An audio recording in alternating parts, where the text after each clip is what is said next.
திமுக கொடுக்கும் தகவல்களை மட்டுமே செய்தி நிறுவனங்கள் வெளியிடுகின்றன என குற்றம் சாட்டியுள்ள தாவேக இணைப்பு செயலாளர் செட்டியார் நிர்மல்குமார், திருமாவும் சீமானும் தங்களின் தனித்துவத்தை முழுமையாக இழந்து திமுகவின் ஊதுகுழலாக செயல்பட்டு வருகின்றனர் எனவும், திருமாவளவனின் அரசியல் வாழ்வை மக்கள் விரைவில் முடிவுக்கு கொண்டு வருவார்கள் எனவும் தெரிவித்தார்.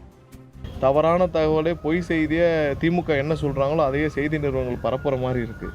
ஏன்னா திமுக என்ன மாதிரியான ஒரு இன்ஃபர்மேஷன் வரணும், நியூஸ் வரணும் அப்படின்னு நினைக்கிறாங்களோ அதையே செய்தி நிறுவனங்களும் கண்ணை மூடிக்கிட்டு பதிவு செய்கிற மாதிரியே இருக்குது. நேற்றுலாம் பார்த்திங்கன்னா 50 லட்ச ரூபாய் திருப்பரங்குன்றம் ஸ்டேஷனில் பிடிபட்ட அதை எங்களுக்கு தகவல் படி 1 கோடி ரூபாய் அங்கே பிடிபட்டதாகவும், ஆனால் அதற்கப்புறம் 50 லட்சம் ரூபாய் மட்டும் ஸ்டேஷனில் எடுத்துகிட்டு வரப்பட்டு வழக்கு பதிவு செய்யப்பட தகவல் வந்துச்சு. அந்த தகவல் அடிப்படையில் நாங்கள் போகிற வரைக்கும் எந்த ஆக்ஷனும் எடுக்கல.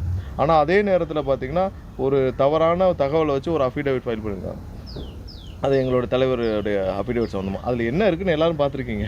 அப்புறமும் தவறான தகவல் வச்சு ஒரு தேர்ட் ரேட்டட் பர்சன் ஒரு அஃபிடேவிட் ஃபைல் பண்ணியிருக்காங்க. அதை செய்தி நிறுவனங்கள் உடனே மறைக்கப்பட்டதா அப்படிலாம் செய்தி வெளியிடுவது கண்டிப்பாக இது அவங்களுடைய செய்தி நிறுவனங்களுக்கு இன்றைக்கி ஒரு நம்பகத்தன்மையை இழக்கிற ஒரு மக்களிடம் இழக்கும் ஒரு சூழ்நிலை இருக்குது. இல்லை, அண்ணன் திருமாவளவனுக்கு என்ன பண்ணுறதுன்னு தெரியல.